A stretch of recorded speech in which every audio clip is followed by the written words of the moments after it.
Assalamualaikum warahmatullahi wabarakatuh. Saya Tria Mayanjani akan menjelaskan A. Pengertian bahasa. Bahasa dari bahasa Sanskerta memiliki arti yaitu kemampuan yang dimiliki manusia untuk berkomunikasi dengan manusia lainnya menggunakan tanda, misalnya kata dan gerakan. Pengertian bahasa menurut para ahli yaitu 1. Depdiknas tahun 2005.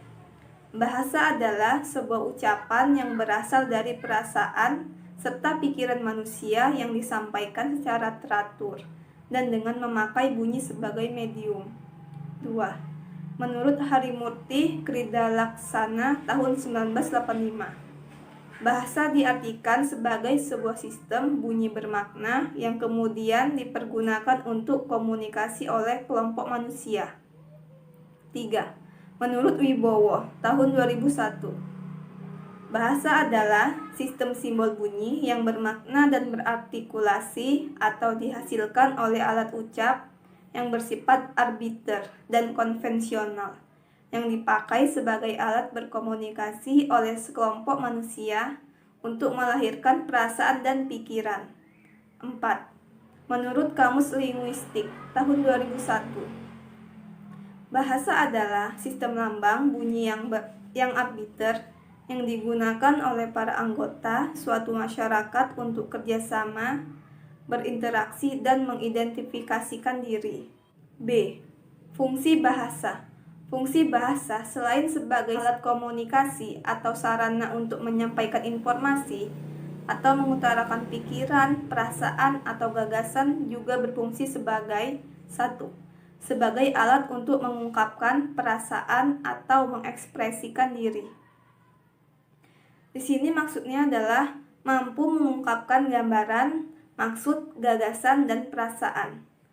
Melalui bahasa, kita dapat menyatakan secara terbuka segala sesuatu yang tersirat di dalam hati dan pikiran kita. 2. Sebagai alat berintegrasi dan beradaptasi sosial.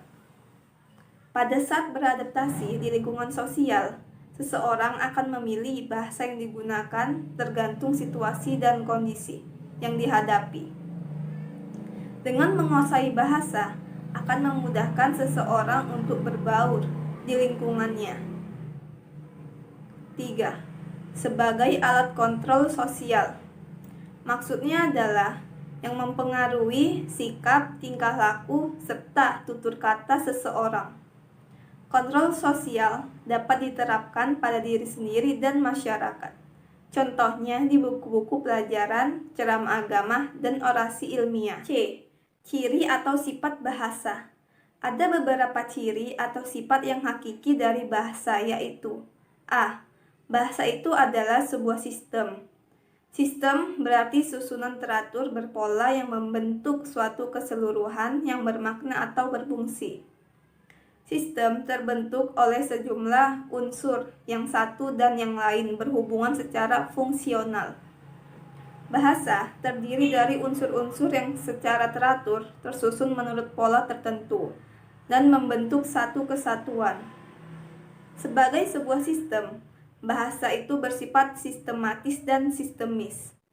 Sistematis artinya bahasa itu tersusun menurut suatu pola, tidak tersusun secara acak. Sistemis artinya bahasa itu bukan merupakan sistem tunggal, tetapi terdiri dari subsistem atau sistem bawahan, atau dikenal dengan nama tataran linguistik. Tataran linguistik terdiri dari tataran fonologi, tataran morfologi, tataran sintaksis, tataran semantik, dan tataran leksikon. B. Bahasa itu berwujud lambang. Lambang dengan berbagai seluk-beluknya dikaji orang dalam bidang kajian ilmu semiotika, yaitu ilmu yang mempelajari tanda-tanda yang ada dalam kehidupan manusia. Dalam semiotika dibedakan adanya beberapa tanda, yaitu tanda, lambang, sinyal, gejala, gerak isyarat, kode, indeks, dan ikon. C. Bahasa itu berupa bunyi. Bunyi adalah kesan pada pusat saraf sebagai akibat dari getaran gendang telinga yang bereaksi karena perubahan dalam tekanan udara. Bunyi bahasa adalah bunyi yang dihasilkan alat ucap manusia. Namun, tidak semua bunyi yang dihasilkan oleh alat ucap manusia termasuk bunyi bahasa. D. Bahasa itu bersifat arbiter.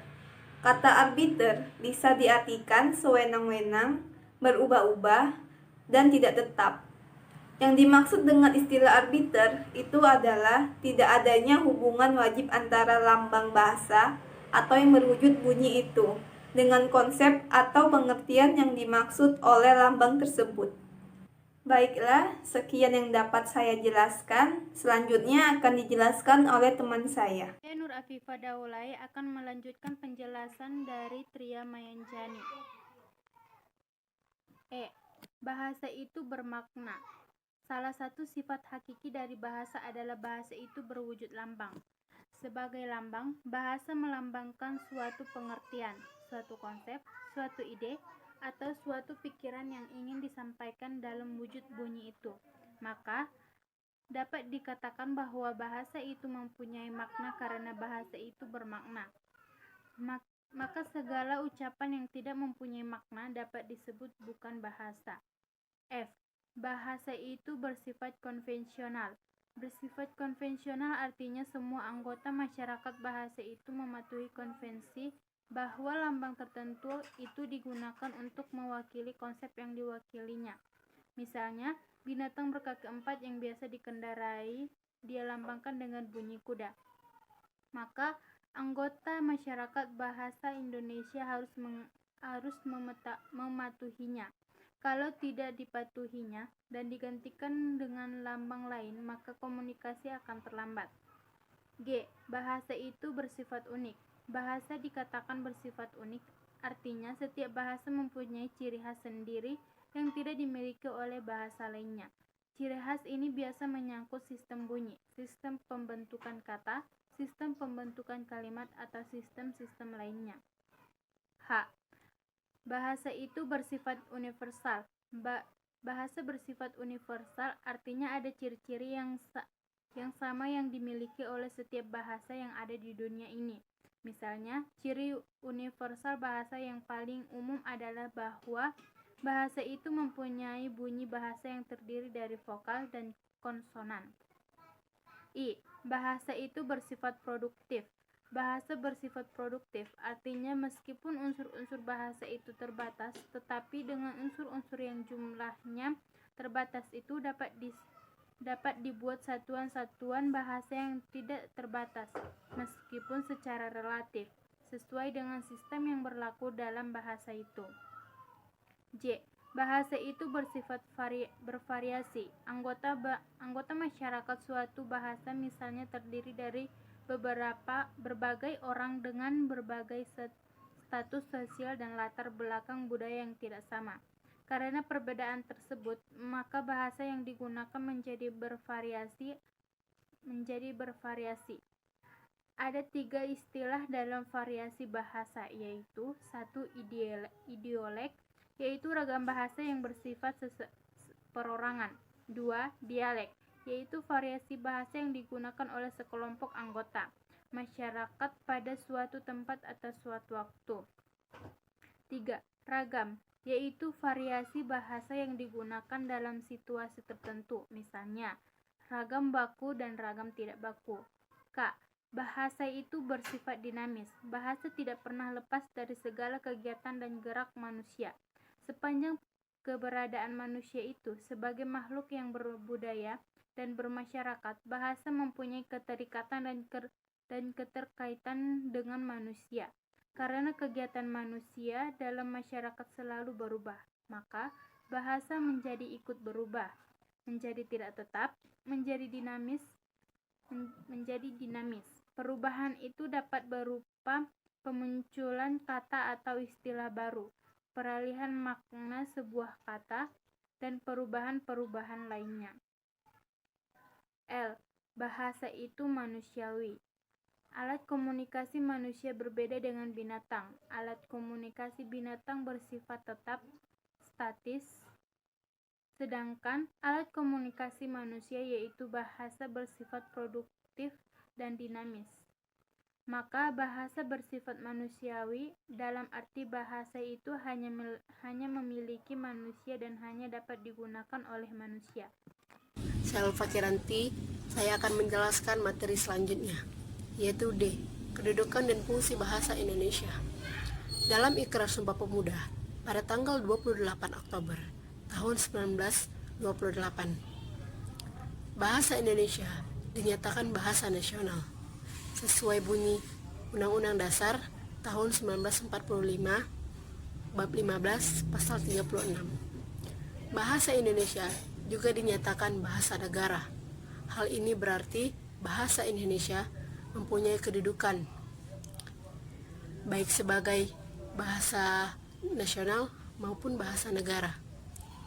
Yang dimaksud dengan kedudukan bahasa yaitu status relatif bahasa sebagai sistem lambang nilai budaya yang dirumuskan atas dasar nilai sosialnya. Sedangkan fungsi bahasa adalah nilai pemakaian bahasa tersebut di dalam kedudukan yang diberikan. 1. Bahasa nasional. Sehubung dengan kedudukannya, bahasa nasional, bahasa Indonesia memiliki 4 fungsi, yaitu yang pertama, lambang identitas nasional. Yang kedua, lambang kebanggaan nasional. Yang ketiga, alat pemersatu berbagai masyarakat yang mempunyai latar belakang sosial, budaya, dan bahasa yang berbeda-beda. Dan yang keempat, alat perhubungan antar bangsa dan daerah. Yang kedua, bahasa negara. Berkaitan dengan statusnya dengan bahasa negara, bahasa ini memiliki fungsi. Bahasa Indonesia memiliki fungsi yaitu 1. Bahasa resmi negara. Yang kedua, bahasa pengantar resmi di lembaga-lembaga sosial. Yang ketiga, bahasa resmi dalam penghubungan tingkat nasional untuk kepentingan perencanaan dan pelaksanaan pembangunan serta pemerintahan. Dan yang keempat, bahasa resmi di dalam pengembangan budaya dan pemanfaatan ilmu pengetahuan serta teknologi.